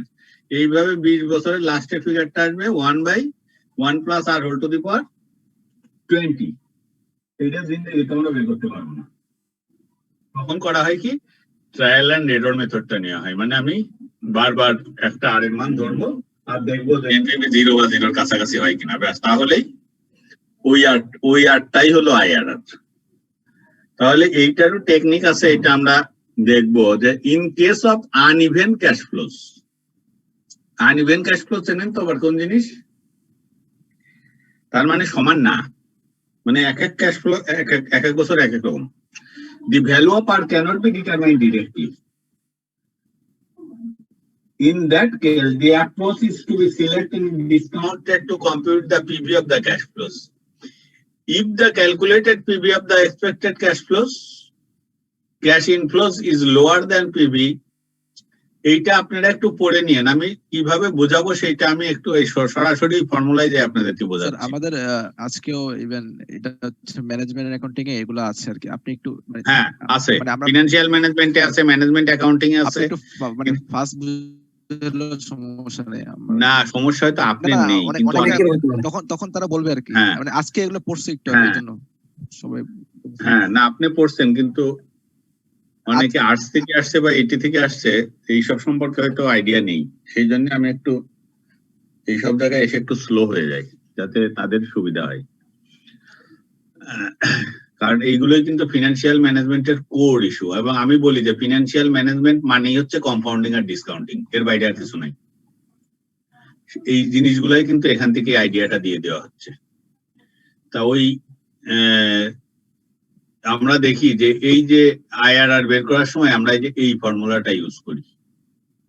এইটা কি, এটা কি জিনিস সেইটা আমরা একটু এই স্লাইডটার পরে আমি আবার ফিরে আসবো, আমি একটু অন্য স্লাইড সামনের দিকে যাই। সেটা হচ্ছে এইটা দেখি একটু, এটা ক্লাস 65, এটা 69, এই জায়গাটাই যাই, এই অঙ্কটা একটু দেখি, দেখেন এই অঙ্কটা দেখেন, তাহলে ওই ফর্মুলায় আমি পরে যাচ্ছি। Find the IRR for the following project. এই প্রজেক্টটার IRR বের করতে হবে। এখন IRR আমরা জানি যে এনপিভি 0 হইতে হবে, কিন্তু ইনিশিয়াল ইনভেস্টমেন্ট 80,000, তারপরে আমার ক্যাশ ইনফ্লো শুরু হলো এক এক বছর এক এক রকম। তাহলে এখানে এনপিভি 0 কত পার্সেন্ট ইন্টারেস্টে বা ডিসকাউন্ট রেটে, সেইটা কিন্তু এক ঝামেলার বিষয়। এটা ক্যালকুলেটর বারবার টিপে টিপে টেস্ট করতে হবে যে কততে 0 হয় কততে 0 হয়। সেটাই তো দেখা যাবে যে ওই পরীক্ষার 3 ঘন্টা ধরেও যদি আমি এই কাজ করি তবু এক্সাক্ট জিনিস পাওয়া যাবে না। সেই জন্য আমরা কিছু টেকনিক বের করেছি, যে টেকনিকটাকে ওই যে ট্রায়াল এন্ড এরর মেথডের মাধ্যমে বলা হয়। তা সেইটাই হচ্ছে যে আমি অন্ধের মতো একটা কিছু ধরবো, তারপরে দেখবো যে এটা মিললো কিনা, না মিললে আবার ওইটা ফেলে দিয়ে ওর কাছাকাছি আর একটা ধরবো। এই হচ্ছে বিষয়টা। তা we selected discount rate of 5% randomly, দেখেন আন্দাজে ধরবে 5%, এইটার ক্ষেত্রে ধরলাম। Since 5% turns out to give a, এখন এইটার পরের পৃষ্ঠায় ধরেছি, দেখেন এই যে টাইম, এইটা হলো ক্যাশ ফ্লো, 5% ধরে দেখলাম এনপিভি পজিটিভ হয়, তাহলে আমার আর একটা পার্সেন্টেজ ধরতে হবে যেটা এনপিভি নেগেটিভ দেয়। এখন যেহেতু দেখেন এই পিভির সমস্ত ফর্মুলা আপনারা দেখেছেন যে 8টা থাকে নিচের দিকে, অর্থাৎ হর, তাই তো, নিউমারেটর আর ডেনোমিনেটর, লব এবং হর। লব হচ্ছে উপরেরটা, হর হচ্ছে নিচেরটা। ওই যে উপরে যেমন থাকলো 5,000 টাকা, নিচেই থাকলো 1 + r whole to the power 3 মনে করেন, তাহলে 1 + r টা তো থাকলো 5,000 এর নিচে, মানে ভগ্নাংশের নিচেরটা, তাই না? এই নিচে থাকার আর এর অবস্থানটা নিচে হওয়ার কারণে প্রেজেন্ট ভ্যালু ফ্যাক্টরে আর এর মান পিভি, এই আর এর মান বাড়ালে পরে এনপিভি কমে যাবে। আর এর মান যত বাড়বে, ডান পাশে উপরে একটা জিনিস আছে, নিচে একটা জিনিস আছে, নিচেরটা যত বাড়াবেন ভ্যালুটা তত কমবে। যেমন 1/2 মানে কত? 0.5। 1/4 মানে কত? 0.25, কমে গেল না? তাহলে দেখেন নিচে 2 ছিল, যেই নিচে 4 করে দিলাম ভ্যালু কিন্তু কমে গেল। তা সেই জন্য আর এর অবস্থান যেহেতু ভগ্নাংশের নিচে, সেই জন্য এই 5% যদি পজিটিভ আসে, নেগেটিভ করতে হলে তো এটা কমাইতে হবে, কমাইতে গেলে আর এই 5% কে বাড়াইতে হবে। এইটাকে আন্দাজে আমি 10 ধরলাম, আপনি কেউ 12 ধরতে পারেন, কেউ 15 ধরতে পারেন, সেগুলো সব কারেক্ট। তবে যে 9 ধরবেন তার ক্ষেত্রে আবার একটু বিপদ হইতে পারে, কারণ 9 ধরলে তো আবার দেখা যাবে যে নেগেটিভ হচ্ছে না, এই পজিটিভ হচ্ছে, এটা অনেক কম পজিটিভ আসলো। এখন দুটো যদি পজিটিভ হয়, আপনাদের বইতে বলে যে দুটো পজিটিভ হইলে অঙ্ক করা যাবে না, কিন্তু আমি জানি যে দুটো পজিটিভ হইলে অঙ্ক করা যায়, তা সেটা আপনাদের শেখা লাগবে না। বা দুটো নেগেটিভ হইলে অঙ্ক করা যায়, সেটাও আপনাদের শেখা লাগবে না। আপনারা দুটো ধরবেন, এমন দুটো যে একটা পার্সেন্টেজ আমি ধরে নেব আর এর মান, যেটা থেকে এনপিভি পজিটিভ আসে না নেগেটিভ আসে দেখবো। যদি দেখি পজিটিভ আসলো, তাহলে পিভি এই আর এর মান আবার বাড়িয়ে দেবো বেশ ভালোভাবেই, তাতে দেখা যাবে যে এটা নেগেটিভ আসলো। আর যদি দেখি যে প্রথম যেটা ধরলাম ওইটাতেই নেগেটিভ আসলো, তাহলে পরেরটা কমিয়ে ধরবো, দেখা যাবে যে এটা পজিটিভ এসে গেছে। এখন পজিটিভ আর নেগেটিভ যখন আমি পেলাম, 5% ধরে পেলাম পজিটিভ 6,697, আর 10% ধরে পেলাম নেগেটিভ -0.402। এখন এই ফর্মুলাটা, ওই ফর্মুলাটা এখানে নিয়ে আসছি আমি। আইআরআর কি বলতেছে? এলডিআর। এলডিআর মানে কি? Lower discount rate. Lower discount rate. এই যে আপনি দুটো রেট ধরলেন, 5% আর 10%, এই লোয়ারটা।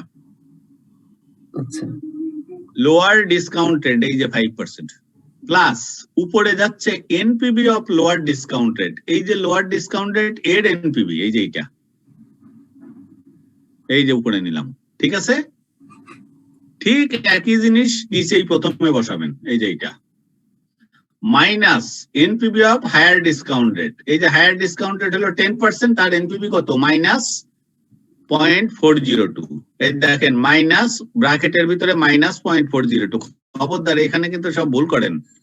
এই যে মাইনাস আছে, মাইনাস তো আছে, এই মাইনাস আর দিলাম না, তার মানে অঙ্ক কিন্তু শেষ। খেয়াল থাকবে, জি স্যার। এই ফর্মুলার মাইনাস এইটা, আর এই মাইনাসটা হলে এই যে এনপিভির মাইনাস। আর এখানে ব্র্যাকেটে আছে কি এইচডিআর মাইনাস এলডিআর। এইচডিআর মানে হায়ার ডিসকাউন্ট রেট মানে 10%, আর এলডিআর মানে লোয়ার ডিসকাউন্ট রেট 5%। এই যে 10% মাইনাস 5, এখন এইটাকে সিম্পলিফাই করেন, এটা হবে 9.72%। এইটাই হচ্ছে আমার আইআরআর। এখন আপনি 9.72% দিয়ে অঙ্কটা আবার করেন, দেখবেন যে এনপিভি প্রায় জিরোই চলে আসছে, একদম জিরো। দেখেন এটা কিন্তু 10%ই প্রায় জিরোর কাছে চলে গেছিল, তাই না? এটা যদি আর একটু কমায় 9.72 করতে পারতেন তাহলে কিন্তু এটা 0.000 হতো। তা এখানেই সেইটাই আমরা বললাম যে এই যে ফর্মুলাটা trial and method of interpolation বলে, এইটার একটা জিওমেট্রিক ফিগার আছে। আমি ওইটা সায়েন্সে যারা আছেন তারা এটা বুঝবেন, কিন্তু অন্যান্যদের ক্ষেত্রে এটা ওইটা দরকার নেই, আপনারা সরাসরি এই ফর্মুলাটা মনে রাখবেন। IRR equal to lower discount rate plus উপরে যাবে NPV of lower discount rate, আর নিচেই যাবে NPV of lower discount rate minus NPV of higher discount rate into higher minus lower, অর্থাৎ higher discount rate minus lower discount rate. এইটা কিন্তু মনে রাখবেন, যদিও আমার নিজেরই মনে থাকে না, তবে ইদানিং মনে থাকে। আবার আমি আবার এই এখন মনে হয় যে একটু মাঝে মাঝে প্রয়োজন হয়ে পড়ছে, সেই জন্য অনেক সময় এটা। আর আসল কথা হচ্ছে যে ওই সমস্ত জিনিস ওই ক্যালকুলেটরে করতে করতে দেখা যায় যে ওই এমনিতেই ক্যালকুলেশন গুলো হয়ে যায়। তো এইগুলো আপনারা একটু খেয়াল রাখবেন, এই ফর্মুলাটা মনে রাখবেন পরীক্ষার হলে অন্তত যাতে খেয়াল থাকে। এখানে একটা এক্সাম্পল সিম্পল আমরা দিছি, এইটা হচ্ছে দেখেন এই অঙ্কটা, আচ্ছা পরেরটা কি আছে এইটা, হ্যাঁ এইটা দেখেন। এখানে একটা অঙ্ক দেখেন, এ প্রজেক্ট কস্ট 16,000 টাকা is expected to generate cash flows of 8,000, 7,000, 6,000 at the end of each year for next 3 years. তার মানে প্রথম বছর দেবে 8,000 টাকা, দ্বিতীয় বছর দেবে 7,000 টাকা, তৃতীয় বছর দেবে 6,000 টাকা। Find the IRR. দেখেন এখানে কিন্তু সবই আছে, নাই শুধু কত পার্সেন্ট ডিসকাউন্ট সেইটাই আমার কাছে চাচ্ছে। আমি করলাম কি আন্দাজে একটা আর ইকুয়াল টু 20% ধরে নিলাম, বেশ বড় একটা পার্সেন্টেজ ধরে নিয়ে এনপিভি বের করলাম। এনপিভির ফর্মুলা কি, এই যে মাইনাস ইনিশিয়াল ইনভেস্টমেন্ট আছে, তার মানে সমস্ত ক্যাশ ইনফ্লো গুলোকে প্রেজেন্ট ভ্যালু বের করলাম। প্রথম বছর 8,000 divided by 1 plus r whole to the power 1, দ্বিতীয় বছর 7,000 divided by 1 plus r whole to the power 2, তৃতীয় বছর 6,000 1 plus r whole to the power 3। এইটা হলো ইনফ্লোর প্রেজেন্ট ভ্যালু মাইনাস 16,000। 16,000 এর নিচে 1 প্লাস আর লিখলাম না কেন বলেন তো, কেউ একজন বলেন। 16,000 সরাসরি এটা হচ্ছে ক্যাপিটাল ইনভেস্ট করার বছর। হ্যাঁ আপনি কিন্তু ওইভাবেও লিখতে পারতেন যে 16,000 by 1 plus r whole to the power 0। তার মানে এটা 1 হয়, যে কোনো জিনিসের পাওয়ার 0 থাকলে 1, ওই জন্য 1 হয় বলে আমি আর এটা লিখি নাই। ঠিক আছে, এইটাকে সিম্পলিফাই করলে ওই ইনফ্লোর প্রেজেন্ট ভ্যালু বেরোচ্ছে হচ্ছে এইটা 14,996, আর আউটফ্লোর হচ্ছে 16,000, বিয়োগ করলে নেগেটিভ আসছে মাইনাস 1,004। কত পার্সেন্ট ধরে? 20% ধরে। তাহলে 20% ধরে আসলো নেগেটিভ, তাহলে পজিটিভ আসতে হইলে কি 20%-এর বেশি ধরবো না কম ধরবো? পরেরটা কম ধরতে হবে। এটা কম ধরলে পরে এইটা বেশি এসে পজিটিভ হয়ে যাবে। তখন আমি ধরলাম 15%। 15% ধরাতে দেখেন আসলো 200। আপনারা কেউ ইচ্ছা করলে 10% ধরতে পারেন, কিন্তু স্যার এটা যত কাছাকাছি ধরা যায় স্যার ওটাই ঠিক না স্যার? না না, আপনি যদি এটা 18% ধরেন এটাও নেগেটিভ আসবে তখন। তো না স্যার আমি এটা বলিনি স্যার। হ্যাঁ স্যার পার্সেন্টেজটা এমন ভাবে ধরতে হবে যেন আমাদের প্লাস ফিগারটা ওই কাছাকাছি থাকে স্যার। কার কাছাকাছি? যেমন স্যার 15 ধরছি আমরা, প্লাস আসছে না স্যার? এখন যদি 16 ধরে যদি তাও প্লাস আসে স্যার। 16 ধরলে কি প্লাস আসে? স্যার যদি আসে, আমি তো বলতেছি আর কি যে আমাদের আগেরটা 20% তো পার্সেন্টেজটা। পরীক্ষার হলে তো এইসব টেস্ট করার সময় পাবেন না, সেই জন্য একটু বড় গ্যাপে ধরে নেওয়াই ভালো। তাতে কিন্তু আমি বলছি, তাতে কিন্তু একজনের সাথে আরেকজনের অ্যানসারে ডিফার করে। আমি হ্যালো স্যার রিস্ক না নিয়ে আমি 8% নিয়ে বলছি কি স্যার রিস্ক না নিয়ে আমি 8% নিয়ে এলেও আমাদের কাছে আরো বেশি ভালো, যাতে আমি না সেটা ঠিক আছে, সেটা ঠিক আছে, কিন্তু 8% নিলে অঙ্কের অ্যান্সার যেটা আসবে সেইটা দিয়ে আবার অঙ্ক কষে দেখবেন যে এনপিভি 0 না। সেই জন্য আপনারা নেবেন, আপনাদের অঙ্ক কারেক্ট দেওয়া হবে, কিন্তু কারণ হচ্ছে এইটা কি বলবো যে অন্য আরেকটা টেকনিক আছে, কিন্তু সেটা আপনাদের এই সিলেবাসে না। এটা আছে হচ্ছে যারা নিউমেরিক্যাল অ্যানালাইসিস কিছু পড়া আছে। আমি যেটা প্র্যাকটিস অনেক সময় করি, আমি কিন্তু ওই পরীক্ষার হলে অনেক সময় এই ফর্মুলায় কম যাই, ওই সরাসরি একদম অ্যান্সার যেটা বের করি এক্সাক্ট ওইটা দিলে 0 আসবে। কিন্তু ওই টেকনিকটা আবার সবার জানা নেই, যারা হয়তো সায়েন্স বা ইঞ্জিনিয়ারিং পড়ছে ওদের জানা আছে। কিন্তু এখানে আপনারা যেটা করবেন, মনে করেন ওই যে একজন বললেন যে 20% নিলাম, এইটা হলো, এইটা 15 নিলেন, আর একজন নিলেন 18 নিয়ে দেখবেন যে এইটা নেগেটিভ আসছে, তার মানে তো সময়টাই বৃথা। আবার মনে করলেন যে তো এই সমস্ত রিস্ক নিয়ে দরকার নেই, এটা 10% নেব, তখন দেখা গেল বড় একটা পজিটিভ আইছে, কারেক্ট। কিন্তু পরের পৃষ্ঠায় যখন ফর্মুলায় এইটা বসাবেন, তখন এই যে আইআরআর যে 15.83% আসলো, এই 15.83 দেখেন, আপনি আবার অন্য পার্সেন্টেজ নেন, এখানে সামান্য চেঞ্জ অন্যরকম হতে পারে, তাতেও কিচ্ছু আসে যায় না। আমি কিন্তু আপনার এই যে এক্সাক্ট এই পার্সেন্টেজ কত এইটা জানার জন্য অঙ্কটা আপনাকে দিই নাই, আমি অঙ্কটা দিছি যে আইআরআর বের করার টেকনিকটা আপনার জানা আছে কিনা, আপনি সময় পেলে পারতেন, এটা বুঝতে পারছেন? এই জন্য অ্যান্সার এক একজনের সাথে এক একজনের সামান্য ডিফার করলেও সবাই 100% কারেক্ট। ওকে, তা এইটা হচ্ছে আইআরআর বের করার টেকনিক। এর পরের অঙ্কটা তো আমরা দেখলাম, এবার এইটা আর একটা অঙ্ক আছে, এইটা দেখি।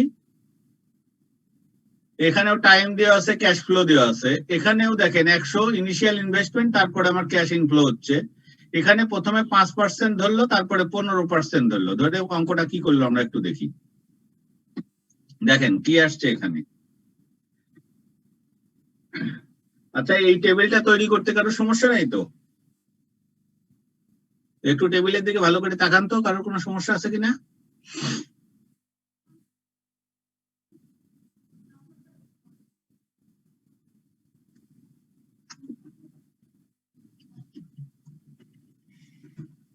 যেমন এই যে ফিগারটা, এই ফিগারটা আসলো কোত্থেকে? এই ফিগারটা আসলো কিভাবে? এই যে 47 দশমিক 5% এর পিবি ফ্যাক্টর বের করে 50 কে দিয়ে গুণ দিলে এটা আসবে স্যার। একটু বলেন তো যে এটা কত লাগবেন, কিভাবে লাগবেন? স্যার 1 ধরে আমাদের পার্সেন্ট 1.05 কে 1 দিয়ে ভাগ দিলে, স্যার 1 কে 1.05 দিয়ে ভাগ দিলে স্যার যেটা বের হবে। হ্যাঁ হ্যাঁ হ্যাঁ, ঠিকই আছে। তার অথবা 50 ডিভাইডেড বাই 1.05, যেহেতু এখানে 1 আছে। তারপরেরটা 50 divided by 1.05 square. Ji sir. তারপরেরটা 20 ডিভাইডেড বাই 1.05 কিউব, তাহলে এটা আসবে। ঠিক আছে। আবার এইটা যেহেতু 10%, তাহলে এই যে শেষেরটাই বলি যে এই যে 20 ডিভাইডেড বাই 1.10 হোল কিউব, তাহলে 13.150 আসবে। ঠিক আছে।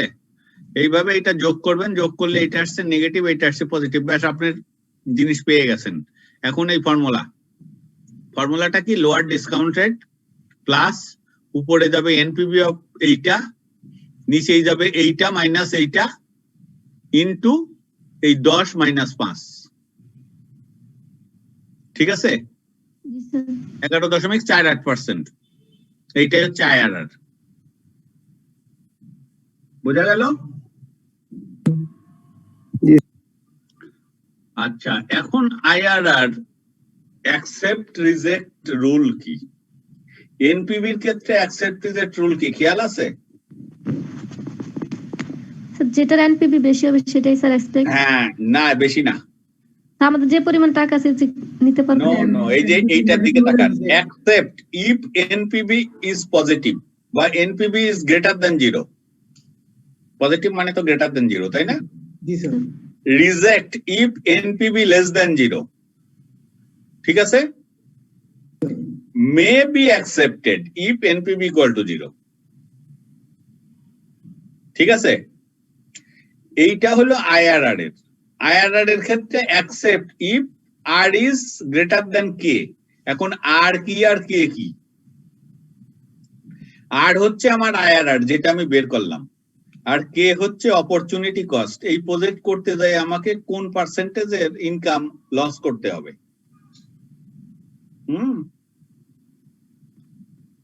ঠিক আছে, তাহলে যদি আমার IRR ওই প্রিডিটারমাইন্ড আমার ওই অপরচুনিটি কস্টের রেট থেকে বেশি হয়, যেমন এই অঙ্কটার ক্ষেত্রে বলতে পারে, যেমন এই যে এইটার ক্ষেত্রেই বলতে পারে যে investors expected rate of interest is 15%।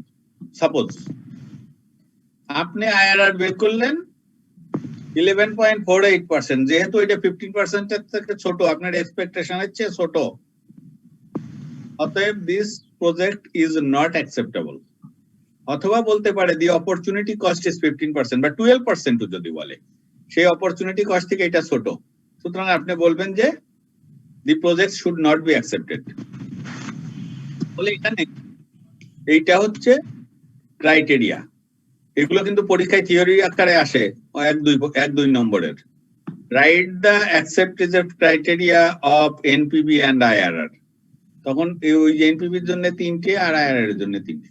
R mutually exclusive project কাকে বলে? একটা নিলে আর একটা নেওয়া যাবে না যদি আমার টাকার পরিমাণ সীমিত হয়। এই যে the best one is the one who is the largest NPV though highest NPV does not guarantee the highest rate of return. এই কথাটা এটা আপনাদের দরকার নাই, আপনারা প্রথম 3টে দেখে রাখেন। এইটা ওই যে পরবর্তীতে যারা ফিনান্সিয়াল ম্যানেজমেন্ট যখন পড়বেন তখন দেখেন। মিউচুয়ালি এক্সক্লুসিভ প্রজেক্ট কাকে বলে? A situation in which taking one project prevents the taking of another। এই যে বললাম যে একটা নিতে গেলে আর একটা নেওয়া যায় না, সেটা হচ্ছে মূলত ওই যে ফান্ড শর্টেজের কারণে। এরপরে আমাদের আর একটা কি আছে, এই যে এইটা আপনাদের থিওরিটিক্যাল কোশ্চেন আসতে পারে, which method is do you prefer. তখন এইটা বলতে হবে the NPV and the IRR rules always lead to identical decision as long as two very important conditions. NPV positive হবে তখন IRR ও অ্যাকসেপ্টেবল হবে যদি নিচের দুটো কন্ডিশন ফুলফিল। প্রথমটা কি? The cash flows must be conventional. Conventional cash flow কাকে বলে? যে প্রথম ইনিশিয়াল ইনভেস্টমেন্টটা হবে নেগেটিভ, পরে সব হবে পজিটিভ। আর মানে স্যার বুঝতে পারলাম না, একটু যদি ভেঙে বুঝাতেন। এইটা হচ্ছে যে ওই মানে ওই যে আমরা অঙ্কগুলো করলাম না, যে প্রথমে আমি 10,000 টাকা ইনভেস্ট করলাম, তারপরে পরবর্তীতে 5 বছর আমার শুধু লাভ দিল। জি স্যার। এইটা হলো কনভেনশনাল ক্যাশ ফ্লো। মানে প্রথমে আমি ইনভেস্ট করলাম, তারপরে শুধু ক্যাশ আসছে, আর নতুন কোনো ইনভেস্টমেন্ট বা খরচ নাই। Okay sir. এটা হলো কনভেনশনাল ক্যাশ ফ্লো। আর দ্বিতীয়টা বলছে কি, the project must be independent, that is the decision to accept or reject one project does not affect the decision to accept or reject any other. তার মানে ডিসিশনটা independent হতে হবে, যে একটা প্রজেক্ট নিলে ওইটা আর একটা প্রজেক্ট বাদ দিলে তার কোনো ইফেক্ট এটার উপরে আসবে না। আর এখানে আপনারা, আমি এটা অবশ্যই স্লাইডে না, এটা যেহেতু ম্যাথমেটিক্স অফ ফিনান্স, আপনার ওই ফিনান্সিয়াল ম্যানেজমেন্টের যে ক্লাসগুলো হয় ওখানে আর একটা জিনিস বলা হয় যে একই প্রজেক্টে একাধিক IRR আসতে পারে। একই প্রজেক্ট কিন্তু IRR একাধিক আসতে পারে, সেটা ফিনান্সিয়াল ম্যানেজমেন্টের বইতে দেখবেন যে আলোচনা করা আছে। এটার কারণ হচ্ছে যে ওই যে প্রথমে যেটা বললো না, যে কনভেনশনাল ক্যাশ ফ্লো মানে প্রথমটা নেগেটিভ তারপরে সব পজিটিভ, কিন্তু মাঝখানে ওই অপারেশনাল স্টেজেও, রানিং স্টেজেও এমন কিছু ঘটনা ঘটে যখন ক্যাশ ইনজেক্ট করতে হয়, খরচ করতে হয়। যেমন একটা মেশিন মেজর রিপেয়ার করা হলো, তখন একটা বিরাট টাকা নেগেটিভ হয়ে মানে খরচ হয়ে গেল। ওই যে ওই পয়েন্টে গিয়ে IRR চেঞ্জ হয়ে যাবে, বুঝতে পারছেন? এইরকম যদি ক্যাশ ফ্লোর ডিরেকশন চেঞ্জ হয়, নর্মাল ক্যাশ ফ্লো কনভেনশনাল হচ্ছে প্রথমে negative, then all the cash flows are positive. But in case of any directional change, যেমন মাঝখানে দুই একবার ঘটছে তার লাইফ টাইমে, 20 বছর 25 বছরের যে লাইফ টাইম হয়তো দুইবার ক্যাশ ফ্লো নেগেটিভ হয়েছে, তার মানে আইআরআর হবে ওই পয়েন্টে যায়, তখন চেঞ্জ হয়ে যাবে। ঠিক আছে? জি স্যার। আচ্ছা, এই হচ্ছে আমার ফিনান্সিয়াল ম্যাথমেটিক্স এর লাস্ট স্লাইড। এখন এর উপরে আপনাদের কোনো প্রশ্ন আছে কিনা সেটা একটু বলবেন।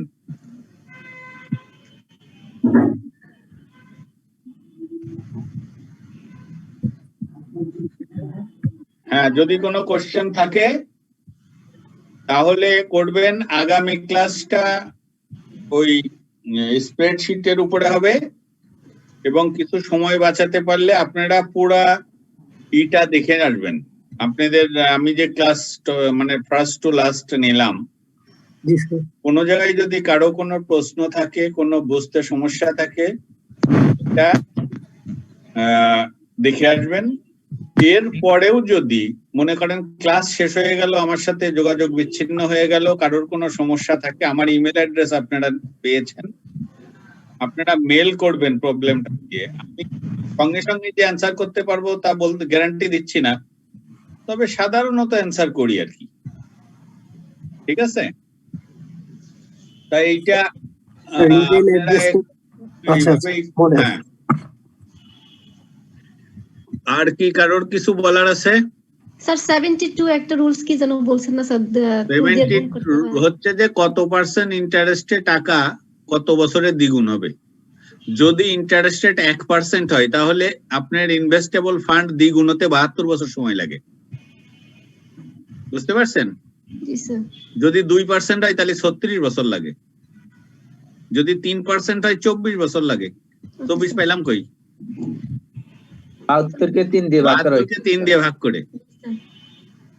এইটা জাস্ট, এইটার আবার কিছু কন্ডিশন আছে। সাধারণত এটা এইরকমই হয়। এই যে অনেক সময় ব্যাংকগুলো বলে না, আগে বলতো এখন বলে না অবশ্য, এখন এই যে ইন্টারেস্ট রেট তো অনেক কম, বলতো যে 6 বছরে টাকা দ্বিগুণ। তার মানে আমি তো তখনই বুঝতাম তাহলে ওরা 12% করে দেবে।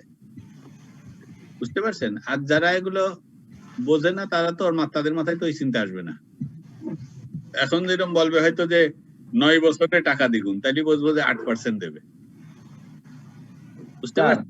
হ্যাঁ, মাঝে মধ্যে এরকম অফার দেয় যে হচ্ছে যে বর্তমানে আমার ব্যাংক ইন্টারেস্ট 9% চলতে আছে। দেখা যাচ্ছে আমার যে লোনটা আছে সেটা বললো যে এখন পরিশোধ করে দেন, আপনাকে এখন 7% দিব। তাহলে আমি কোন সূত্রটা ইউজ করলে যে আসলে আমার টাইম ভ্যালুর মধ্যে কনসিডারেশন জিনিসটা আসবে? যে বর্তমানে আমার বলতে 2 মাস আগে। হ্যাঁ, এটা অনেক সময় যে দ্রুত ক্যাশ মানে নিয়ে আসার জন্য, লোনগুলো কমপ্লিট করার জন্য এরা একটা স্পেশাল অফার অনেক সময় দেয়। ওদেরও হিসাব আছে একটা, যে এটা যদি চলতে থাকে তাহলে আমার এত বছরে আদায় হবে, আর যদি আজকেই দিয়ে দেয় তাহলে এত পার্সেন্টে দিয়ে দেবো। এটা সাধারণত একটু পুরানা লোনের ক্ষেত্রে হয়। এটা আপনাদের জন্য তখন সুবিধা হয়। দেখা যায় যে ওই যে বললাম না যে একটা কিস্তি নির্ধারণ করে দিলাম 20 বছর মেয়াদি, দেখা যাবে 10 বছর পরে আপনার যে ইনকাম বেড়ে যে পর্যায়ে গেছে, তাই প্রতি মাসে এত কম কম করে কিস্তি দিতে তো ভালো লাগে না, তার থেকে যাই বলি যে একবারে কত দেওয়া লাগবে নিয়ে নেন, তখন তারা এই ফ্যাসিলিটিটা অনেক সময় দেয়। এবং এই কারণে লাভ হওয়ার সম্ভাবনা বেশি না, ব্যাংকের লাভ হওয়ার সম্ভাবনা বেশি না। এটা লাভ লসের প্রশ্নটা ঠিক এইভাবে বলবো না, দুইজনেরই লাভ, উইন উইন অ্যাপ্রোচ হতে পারে। ব্যাংকের লাভ যে সে একটা ইন্টারেস্ট সহ টাকাটা পেয়ে যাচ্ছে, আবার ইনভেস্টমেন্টে যাচ্ছে, আর আপনার লাভ হচ্ছে যে এইটা যে একটা ডিসকাউন্ট পেলেন, প্লাস হচ্ছে আপনার এই যে এখন ইনকাম বেশি আছে, অতএব এই যে দিয়ে এই মাসে মাসে এই পরিশোধের যন্ত্রণা থেকে রক্ষা পেলাম। এটা আমি আমার কোম্পানির ক্ষেত্রে বলছি যে জিনিসটা দেখা যাচ্ছে যে প্রায় হয় যে মানে আমরা যখন ওয়ার্কিং ক্যাপিটালটা নিচ্ছি তখন দেখা যাচ্ছে একটা ব্যাংক আমার কাছে 9% মানে লোন চলতে আছে, ঠিক অপোজিটে আরেকটা ব্যাংক এসে বললো যে আপনাকে এখন আমি 7% দিব, তখন দেখা যাচ্ছে আমার ম্যানেজমেন্ট অনেক সময় চিন্তা করে যে না না না, এটা তো হরহামেশাই হচ্ছে, এটা তো হরহামেশাই হচ্ছে যে লোন অধিগ্রহণ করা। আপনার এক ব্যাংকে আছে, আমি আপনার আমার ব্যাংকে টানার জন্য আপনার অফারটা দিলাম। এক নম্বর হচ্ছে যে আপনি যদি ভালো গুডউইল থাকে, আপনি যদি ভালো কোম্পানি হন, তাহলে আমার ক্লায়েন্ট হওয়া এটা তো আমার জন্য একটা গুডউইলের মানে ভালো একটা বিষয়। অতএব আমি চাইবো যে আপনি ওখান থেকে এখানে চলে আসেন। বুঝতে পারছেন? কারণ এই যে আপনি যে একজন ভালো ক্লায়েন্ট আমার, এইটা বলাটাও তো একটা বিষয়, আমি এটা দিয়েই তো ব্যবসা করবো কিছু। আচ্ছা, ওকে, তা ঠিক আছে, আজকে বিদায় নেই, আবার শনিবারে আমাদের কথা হবে। ওকে।